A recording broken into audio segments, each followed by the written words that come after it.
Aksi mogok kerja karyawan PT Alpen Food Industry AIS berujung PHK. Kita sudah tidak asing lagi dengan es krim AIS. Es krim yang murah namun memiliki rasa yang nikmat.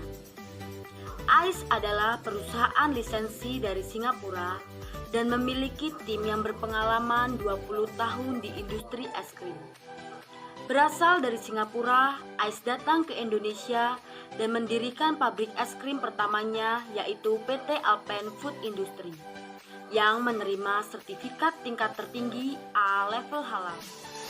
Es krim AIS yang murah karena banyak menggunakan produk-produk lokal dari Indonesia, seperti kakao yang dari Indonesia dan sedikit mengimpor susu dari luar negeri. Di balik kesuksesan es krim AIS, kita memiliki kasus yang menarik untuk dibahas, seperti kasus PHK yang terjadi di PT Alpen Food Industry. Buktinya adalah PT Alpen Food Industry melakukan PHK 469 karyawannya yang melakukan aksi mogok kerja tidak sah. Maksud dari mogok kerja tidak sah adalah tidak memenuhi ketentuan-ketentuan peraturan perundang-undangan yang berlaku di bidang ketenaga kerjaan.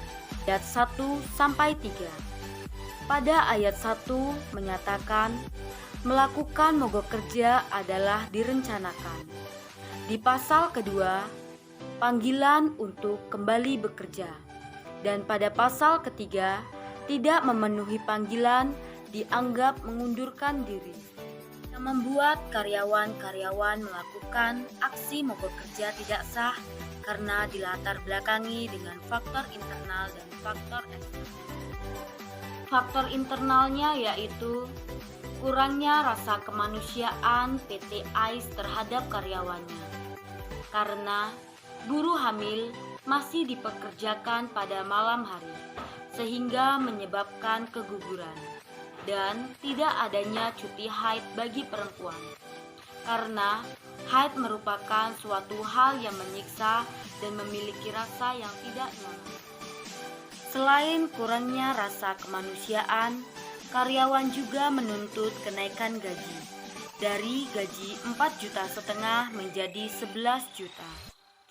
Kenaikan gaji dituntut karena tidak ada uang lebih.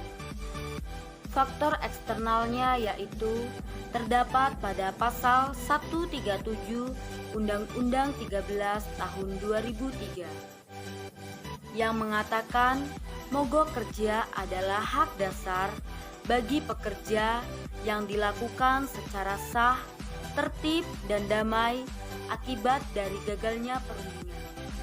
Maksud dari Parlementer 232 tahun 2003 ayat 1-3 itu adalah usaha dari PT Alpen Food Industry untuk melakukan pemanggilan kembali karyawan yang melakukan mogok kerja.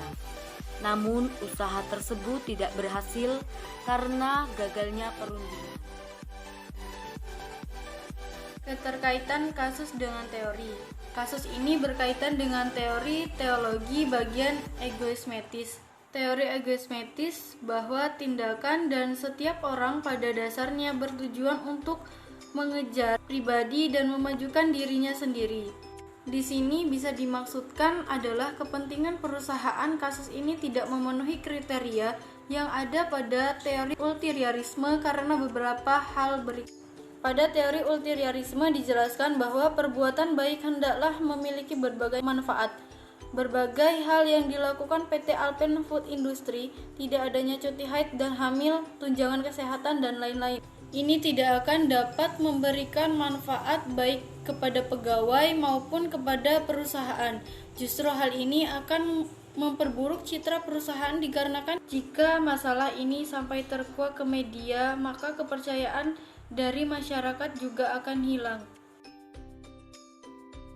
Di sini saya akan menjelaskan tentang keterkaitan POAC di dalam PT AIS, yaitu Organizing dan Controlling. Di sini mengapa kita mengambil organizing? Karena PT AIS kurangnya perlindungan antara atasan dan karyawannya, sedangkan pada Undang-Undang 13 tahun 2003 pasal 4 dipertegas bahwa gagalnya perundingan adalah tercapainya kesepakatan penyelesaian yang berbunyi pembangunan ketenagakerjaan bertujuan antara lain. Yang pertama adalah memberdayakan dan mendayagunakan tenaga kerja secara maksimal dan manusiawi.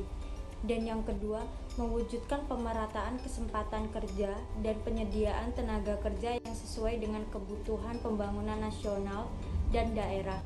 Dan yang ketiga adalah memberikan perlindungan kepada tenaga kerja dalam mewujudkan kesejahteraan. Dan yang keempat adalah meningkatkan kesejahteraan tenaga kerja dan keluarganya. Dan yang selanjutnya adalah kenapa adanya controlling di dalam permasalahan PT AIS, karena tidak adanya gerakan atau tindakan dari atasan terhadap permasalahan yang terjadi di dalam PT AIS tersebut.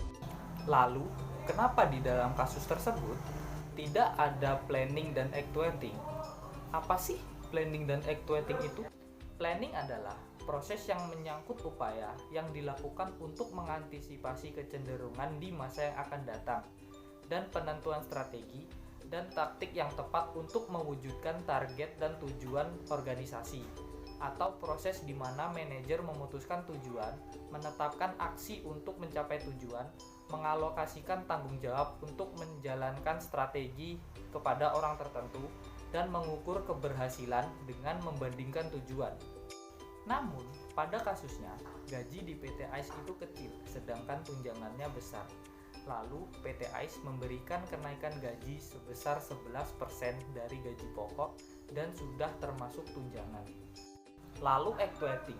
Actuating adalah suatu tindakan untuk mengusahakan agar semua anggota kelompok berusaha untuk mencapai sasaran yang sesuai dengan perencanaan manajerial dan usaha-usaha organisasi, atau menggerakkan orang-orang agar mau bekerja dengan sendirinya atau dengan kesadaran secara bersama-sama untuk mencapai tujuan yang dikehendaki secara efektif.